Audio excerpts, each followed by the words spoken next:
শিৱসাগৰৰ এগৰাকী অবিবাহিতা যুৱতীয়ে শিৱসাগৰ অসামৰিক চিকিৎসালয়ত এটি ল'ৰা সন্তান জন্ম দিছিলে, কিন্তু সেই সদ্যজাত শিশুটিক এটা পৰিয়ালক বিক্ৰী কৰি দিছিলে আৰু সেই বিক্ৰী কৰা ঘটনা কালি পোহৰলৈ অহাৰ পিছতে ৰাজ্যজুৰি চাঞ্চল্যৰ সৃষ্টি কৰিছিলে। কিন্তু এটা পুৱাই আমি ভাল খবৰ দিবলৈ ওলাইছোঁ যে সেই সদ্যজাত শিশুটিক সুকলমে উদ্ধাৰ কৰিবলৈ সক্ষম হৈছে জয়সাগৰ আৰক্ষী আৰু শিৱসাগৰ শিশু কল্যাণ সমিতিয়ে। তেওঁলোকে যোৱা নিশা নিশা অভিযান চলাই শিশুটিক সুকলমে উদ্ধাৰ কৰে চৰাইদেউ জিলাৰ সাপেখাতিৰ এটা ভিতৰুৱা অঞ্চলৰ পৰা। কাৰ ঘৰৰ পৰা উদ্ধাৰ কৰিলে, কেনেকৈ এই অভিযান চলিল, সেই বিষয়ে আমি জানিব বিচাৰিম। মোৰ কাষত আছে শিশু কল্যাণ সমিতিৰ, আপুনি কি হয়? অজন্তা কাকতি। কেনেধৰণে চলালে অভিযান, ক'ত উদ্ধাৰ কৰিলে? হয়, আমি কালি গম পোৱাৰ মতে এগৰাকী আশাকৰ্মী, তাৰ সোণাৰী আশাকৰ্মী জড়িত হৈ আছে বুলি ক'লে। কোৱাৰ পিছতে আশাকৰ্মীক পুলিচে আটক কৰিলে, জয়সাগৰ আৰক্ষীয়ে আটক কৰি লৈ আহিলে। তাৰপিছত গম পালোঁ যে তেখেতৰ মুখে গম পালোঁ যে তেখেতক সাপেখাতিত বিক্ৰী কৰা হৈছে। বিক্ৰী কৰাৰ কাৰণে আমি আবেলি 5টা বজাত জয়সাগৰ আৰক্ষী চকী আৰু আমি গুচি সাপেখাতি গ'লোঁ। সাপেখাতি পোৱাৰ পিছত আমি মাজনিশা আমি সবিতা গগৈ চাংমাই আৰু ফোনো চাংমাই ঘৰত আমি নিশ্চিত হৈছিলোঁ তেখেতলোকৰ ঘৰত বিক্ৰী কৰিছে। তাত অভিযান চলাই আমি শিশুটিক উদ্ধাৰ কৰিছোঁ। বৰ্তমান শিশুটি সুৰক্ষিত। কেতিয়া লৈ গৈছিলে? তেখেতলোকে কোৱাৰ মতে আমাক 25 ভৰ্তি হৈছিলে বোলে 17 তাৰিখে। তেতিয়াৰ পৰা তেখেতলোকৰ তেতিয়াৰ পৰা তেখেতলোকৰ যোগাযোগত আছিলে। কিন্তু যেতিয়া প্ৰেগনেণ্ট আছিলে তেতিয়াও এই আশাকৰ্মীয়ে তেখেতলোকৰ লগত যোগাযোগ কৰিছিলে যে আমি কেঁচুৱা এটা বিক্ৰী কৰিম, ল'ৰা ছোৱালী যি হওক কেঁচুৱা কিনিম বুলি ভাবি আছিলে। কিন্তু 25 তাৰিখে তেখেতলোকে ডিচাৰ্জ নোহোৱাকৈ আমাৰ হস্পিটেলৰ মুখৰ আগৰ পৰা লৈ গুচি গৈছিলে। 25,000 আমি তেখেতলোকে কোৱাৰ মতে 25,000 টকা তেখেতৰ বৌয়েকৰ হাতত দিছিলে, নগদ 25,000 টকা বৌয়েকৰ হাতত দি থৈ গৈছিলে। কেঁচুৱাটোৰ বিক্ৰীৰ মূল্যই হ'ব। তাৰপিছত এই আশাকৰ্মী কিমানগৰাকীমান জড়িত হৈ আছে? বৰ্তমানলৈকে আমাৰ 2গৰাকী আশাকৰ্মী আটক কৰিছে, কিন্তু এতিয়া আমি জনাত তেখেতলোকৰ 3গৰাকী আৰু আশাকৰ্মী জড়িত আছে। আৰু আমাৰ শিৱসাগৰ জিলাৰে দুখ লগাৰ কথা যে শিৱসাগৰ জিলাৰ এজন ল'ৰাও ইয়াত জড়িত আছে বুলি আমাৰ তথ্য পোহৰলৈ আহিছে, কিন্তু এতিয়ালৈকে আটক কৰা নাই। আমি আশাবাদী আজিৰ ভিতৰত আটক কৰিব। এই যিগৰাকী আশাকৰ্মী এনে কাম কৰিছে পৰিকল্পিতভাৱে কৰিছে ইয়াক, গতিকে তেওঁলোকৰ নাম জনাটো প্ৰয়োজন। এই আশাকৰ্মী 2গৰাকী হয়, প্ৰথম আমি হাতীকোখৰ পৰা মনোৱাৰা বেগমক আটক কৰিছোঁ। ইগৰাকী হ'ল ৰেশমা তাঁতীক আটক কৰা হৈছে।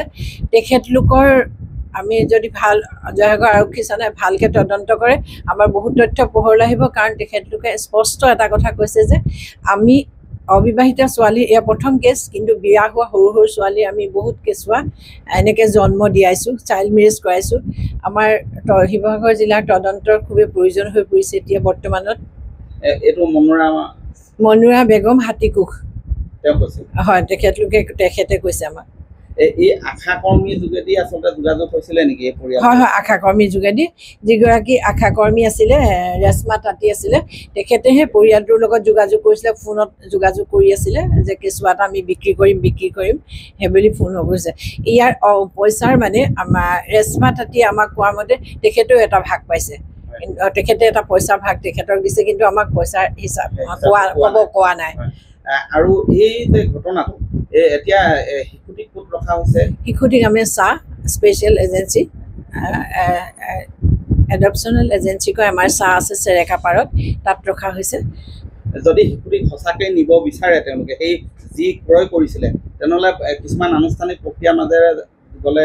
কিন্তু আনুষ্ঠানিক প্ৰক্ৰিয়াৰ মাজে মানে আমাৰ যেতিয়া এটা কেঁচুৱা দিয়া হয় সেইটো অনলাইন প্ৰচেছত আগবাঢ়ে, আৰু কোনে ক'ত পাব ঠিক নাই। এইটো আমাৰ কৰ্তৃপক্ষই কি কৰে সেইটো নাজানো। পৰৱৰ্তী সময়ত হ'ব, কিন্তু এতিয়া শিশুটি ঠিকে আছে, স্বাস্থ্য ঠিকে আছে। বৰ্তমান শিশুটিৰ মাকক আমি আটক কৰি লৈ আহিছিলোঁ। দেউতাকক আজি আমাৰ হাজিৰ কৰিবলৈ কোৱা হৈছে। দেউতাক এতিয়া যি ঘৰলৈ নিছিলে তেখেতৰ মানুহজনক আমি এতিয়া জয়সাগৰ আৰক্ষী চকীত হাজিৰ হ'ব। এইগৰাকী যিগৰাকী অবিবাহিতা যুৱতী, তেখেতৰ এতিয়া স্বামীৰটো কোনো পৰিচয় তেখেতৰ পৰিচয় হোৱা নাই। হয়, এটা চাঞ্চল্যকৰ ঘটনা, অতি দুৰ্ভাগ্যজনক ঘটনা, ভয়ংকৰ ঘটনা যে এই গোটেই শিশু বিক্ৰীৰ ঘটনাটোৰ সৈতে যে আশা কৰ্মী পোনপটীয়াভাৱে প্ৰত্যক্ষভাৱে জড়িত হৈ আছে সেয়া স্পষ্ট হৈ পৰিছে। গতিকে এগৰাকী দুগৰাকী নহয় ৫-৬গৰাকীকৈ আশা কৰ্মী এই শিশু বিক্ৰীৰ ঘটনাৰ সৈতে জড়িত হৈ আছে সেয়া ইতিমধ্যেই পোহৰলৈ আহিছে। দুগৰাকী আশা কৰ্মী, এগৰাকী হৈছে ৰেশমা তাঁতী আৰু মনোৱাৰা বেগম। তেওঁ সেই দুগৰাকীক ইতিমধ্যেই আৰক্ষীয়ে আটক কৰিছে, জেৰা চলাইছে। তাৰপিছত বাকী তথ্য পোহৰলৈ আহে আৰু ৩গৰাকী আশা কৰ্মীক আৰক্ষীয়ে আটক কৰিবলৈ অভিযান ইতিমধ্যে আৰম্ভ কৰিছে। আৰু এই আশা কৰ্মীসকলে আৰু কি গণ্ডগোল কৰি আহিছে, এনেধৰণৰ ঘটনা কি আৰু ক'ত কি কৰি আহিছে সেয়াও পোহৰলৈ আহিব যদিহে ভালদৰে জেৰা চলায়। গতিকে এই ঘটনাটোৱে বহু ছবি পোহৰলৈ আহি নিলে, কি ধৰণে আচলতে শিশু বিক্ৰীৰ ঘটনা চলি আছে, বাল্য বিবাহ কি ধৰণে কৰোৱা হৈ আছে সেয়াও তথ্য পোহৰলৈ আহিছে ইতিমধ্যেই। অনাগত সময়ত লক্ষণীয় হ'ব আৰক্ষীয়ে এইসকলৰ বিৰুদ্ধে কি পদক্ষেপ গ্ৰহণ কৰিব। আপুনি বিচৰা বাতৰি পাব কেৱল নিউজ 18 এপত। নিউজ 18 এপ ডাউনলোড কৰিবলৈ স্কেন কৰক এই QR কোড। গুগল প্লে ষ্টৰতো পাব এই নিউজ 18 এপ।